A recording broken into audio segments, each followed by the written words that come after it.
we've got metric shocks, we've got lower bottom brackets, we've got lower pivot points, we've got 5mm more travel, we've got a degree less off here. There's so many numbers. Hi, this is Chips from Singletrack magazine and singletrackworld.com, and I'm here with the 2020 Orange 5. I'm here with an older Orange 5 as well, so we can see the differences, because there are many. Although they may look very similar, perhaps with some different stickers, they are very different. Orange is keen to point out that the only tube remaining that's the same is the seat tube.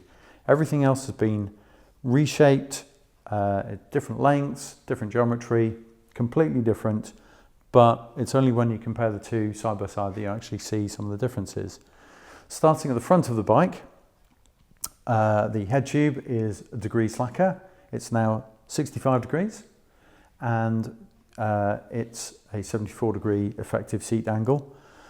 The head tube is also shorter. It's 20mm shorter to give a lower stack, and so that as today's forks get longer and longer, it doesn't you don't end up reaching for the skies.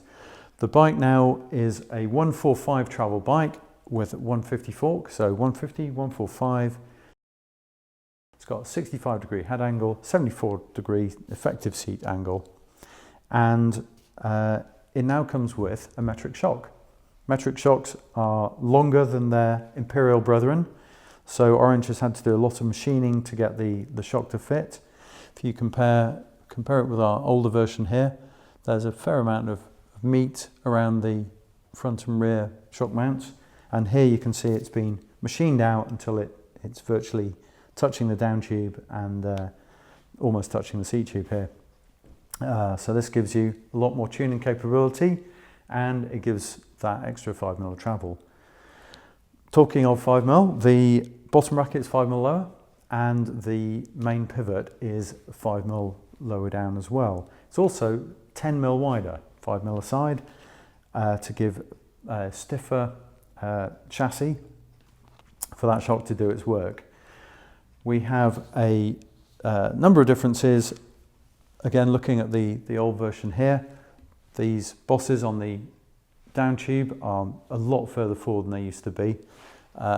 Previous Orange owners will know the sensation of having your cables rub on your knees as you're climbing out the saddle. These are now way out the way, and there's no cable rubbing or anything there because they're just shot out, and they work very well.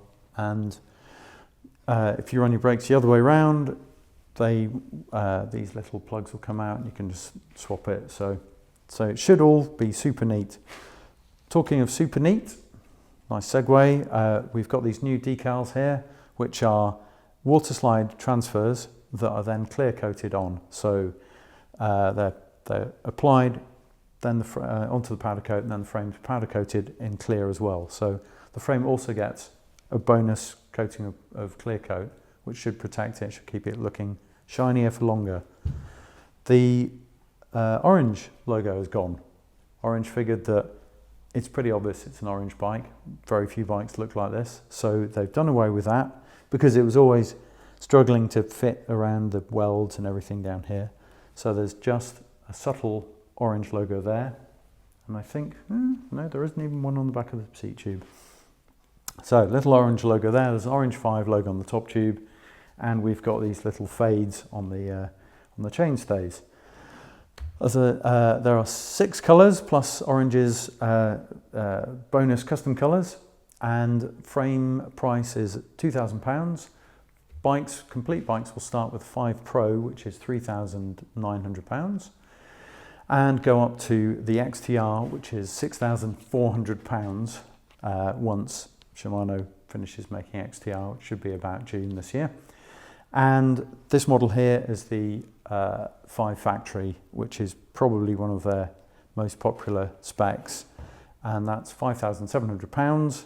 It comes with Hope brakes, Bergtech bar and stem, Orange saddle, Fox Factory forks, and Factory 36s, and the transfer post, and an X2 rear shock, and lovely Hope wheels with Stansflow rims, and Maxxis tyres. So pretty good spec there.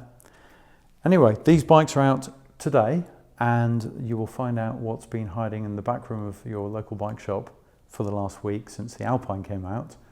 You can tune in to see our orange Alpine 6 video because many of the changes have been shared with that.